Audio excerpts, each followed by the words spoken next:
अन्य समाचार गीर सोमनाथથી કોમ્પ્લેક્સમાં ભીષણ આગ લાગવાની ઘટના વેરાવળ બાયપાસ નજીક કોમ્પ્લેક્સમાં ભીષણ આગ લાગી ઓઇલની દુકાનમાં આગ લાગ્યા બાદ આગ વધુ પ્રસરતા અફરાતફરીનો માહોલ જોવા મળ્યો હતો। આગે ભીષણ સ્વરૂપ ધારણ કર્યું। ફાયર અને પોલીસ વિભાગ ઘટના સ્થળે પહોંચ્યા અને આગને કાબૂમાં લેવા માટે પ્રયત્નો કરવામાં આવ્યા છે। તો ખૂબ જ ભીષણ આ આગ લાગી છે, જે બાદ ફાયરની ટીમ ત્યાં પહોંચી છે, પોલીસ પહોંચી છે। આગ પર કાબુ મેળવવા માટે પ્રયાસ કરવામાં આવી રહ્યો છે, પરંતુ આગે ભીષણ સ્વરૂપ ધારણ કર્યું છે। તો મોટા પાયે નુકસાન થવાની પણ શક્યતા છે। અફરાતફરીનો માહોલ જોવા મળી રહ્યો છે। ઉલ્લેખનીય છે કે વેરાવળ બાયપાસ નજીક આ કોમ્પ્લેક્સ આવેલું છે, જ્યાં આગ લાગી છે। દિનેશ જોડાયા છે વધુ માહિતી આપવા માટે। દિનેશ, શું વધુ વિગત સમગ્ર મામલે? જી દિનેશ।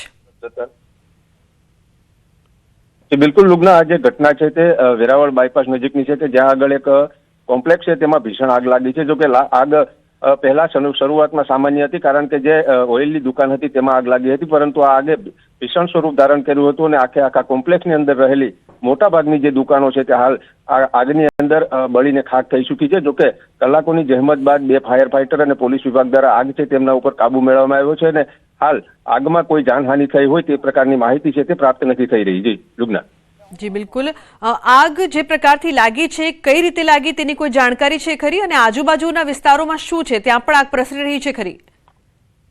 જી બિલકુલ, જે પ્રમાણે સૂત્રોમાંથી માહિતી પ્રાપ્ત થઈ રહી છે તે પ્રમાણે આગ જે છે તે એક ઓઇલની દુકાનની અંદર કોઈ દુકાનદારક દ્વારા જે અગરબત્તી અને દીવાધૂપ કરી રહ્યા હતા તે દરમિયાન જ અચાનક આગ લાગી હતી અને આ આગે એટલું વિકરાળ સ્વરૂપ ધારણ કર્યું હતું કે આખા કોમ્પ્લેક્સની અંદર છે તે આગ ફેલાઈ હતી અને ફાયર ફાઈટરના વિભાગ દ્વારા કલાકોની જહેમત બાદ આ આગ છે તેમના પર કાબુ મેળવવામાં આવ્યો છે। જોકે આ આગની અંદર દુકાનના આગળના ભાગની કોમ્પ્લેક્સના આગળના ભાગની જે તમામ દુકાનો છે તે બળીને ખાખ થઈ ચૂકી છે। લુગ્ના।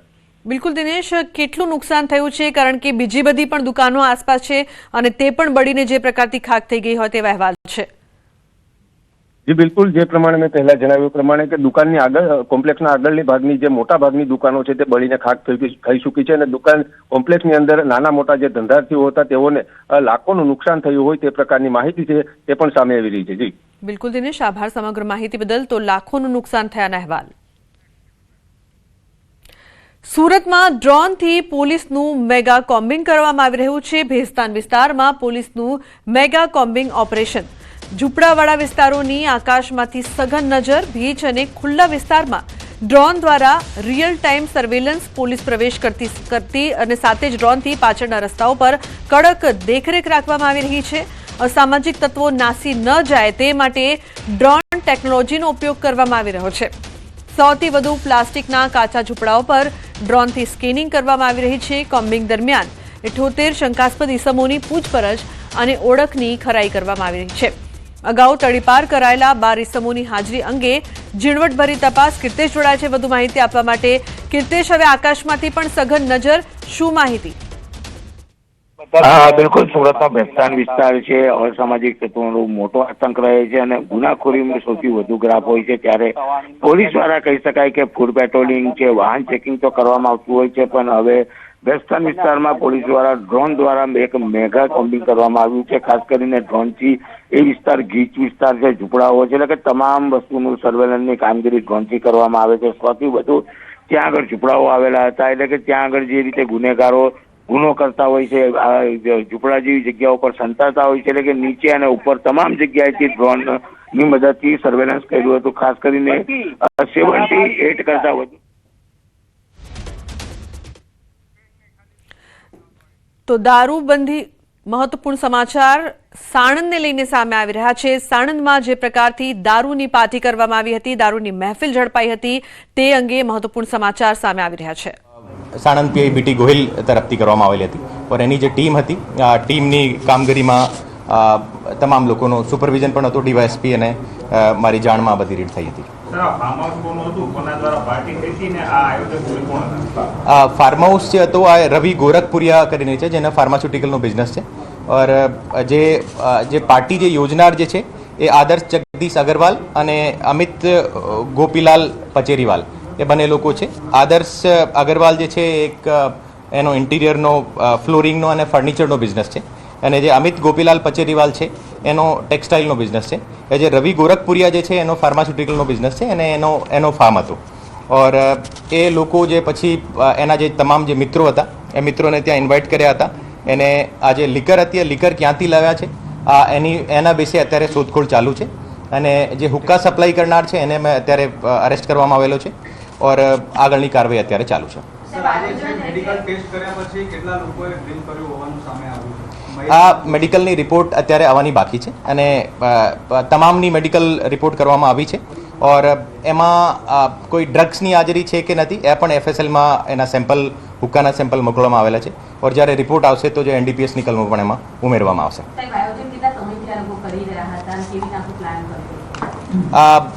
અત્યારે જે એમની પૂછપરછમાં જે ખબર પડી છે એમાં 5 થી 7 દિવસથી એ લોકો પ્લાનિંગમાં હતા ઓર આ પ્લાનિંગના આધારે આ જે વેન્યુ જે નક્કી કર્યો હતો ઓર એને આધારે ઇન્વિટેશન એના ક્લોઝ ફ્રેન્ડ ગ્રુપ હતા બધા ઓર એ ક્લોઝ ફ્રેન્ડ ગ્રુપને ત્યાં ઇન્વાઇટ કર્યા હતા આ પાર્ટીમાં.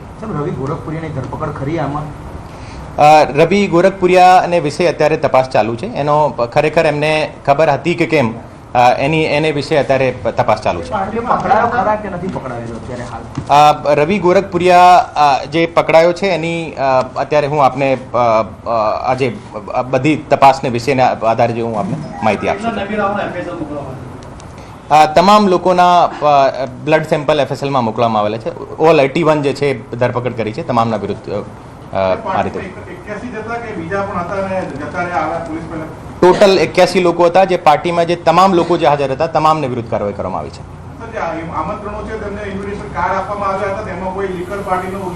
અત્યાર સુધી અમારી તપાસમાં એમને કોઈ ઇન્વિટેશન કાર્ડ આપવામાં આવેલો છે એવું અમારી ધ્યાને આવ્યો નથી ઓર એ મોબાઈલથી યા ફોન કરીને બોલાવ્યા હોય આ તમામ એને મોબાઈલ અમારી પાસે સીધ છે.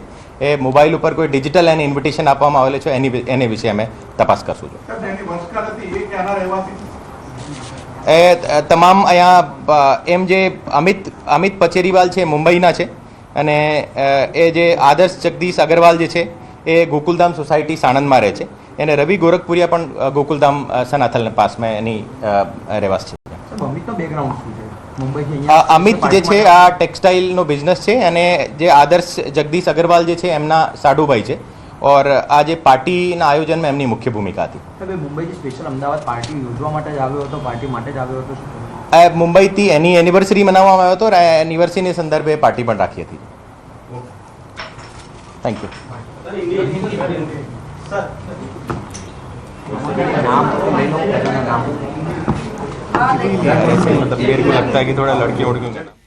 તો સાણંદમાં જે પ્રકારથી દારૂની મહેફિલ પકડાઈ હતી તે અંગે જાણકારી આપવામાં આવી છે. એસપી દ્વારા તમામ લોકોના બ્લડ સેમ્પલ લેવામાં આવ્યા છે. પાર્ટીમાં હાજર તમામની વિરુદ્ધ તપાસ કરવામાં આવશે. 38 જેટલી યુવતીઓને નોટિસ પણ આપીને તેમને જવા દેવામાં આવી હતી. ઉલ્લેખનીય છે કે દારૂ ક્યાંથી આવ્યો હતો તે તમામ બાબતો પર હાલ તપાસ કરવામાં આવી રહી છે. તો લીકર ક્યાંથી લવાયું તે અંગે પણ તપાસ કરાશે. મોટી સંખ્યામાં મહિલાઓ પણ આ મહેફિલમાં સામેલ. અમદાવાદના સાણંદ નજીક આવેલા નિર્વાણા ગ્રીન્સ બંગલોઝમાં 200 નંબરના બંગલામાં જે છે દારૂની મહેફિલ ચાલતી હોવાની જે બાતમી સાણંદ પોલીસને મળી હતી અને એ દારૂની મહેફિલનો પર્દાફાશ કર્યો છે. આદર્શ અગ્રવાલ નામના જે વ્યક્તિ છે તેઓની 25મી વેડિંગ એનિવર્સરી હતી અને તેની હાઈ પ્રોફાઇલ પાર્ટી હતી જ્યાં દારૂની મહેફિલ ચાલતી હતી, હુક્કાની મહેફિલ ચાલતી હતી અને એ મહેફિલનો પર્દાફાશ જે છે એ દારૂની પાર્ટીનો પર્દાફાશ જે છે તે આ સાણંદ પોલીસે કર્યો છે. અને હાલ આપ જે જોઈ શકો છો એ 200 નંબરના બંગલામાં જ્યાં આ પાર્ટી ચાલતી હતી ત્યાં 11 જેટલા ટેબલ જે છે તે લગાવવામાં આવ્યા હતા. 10 જેટલા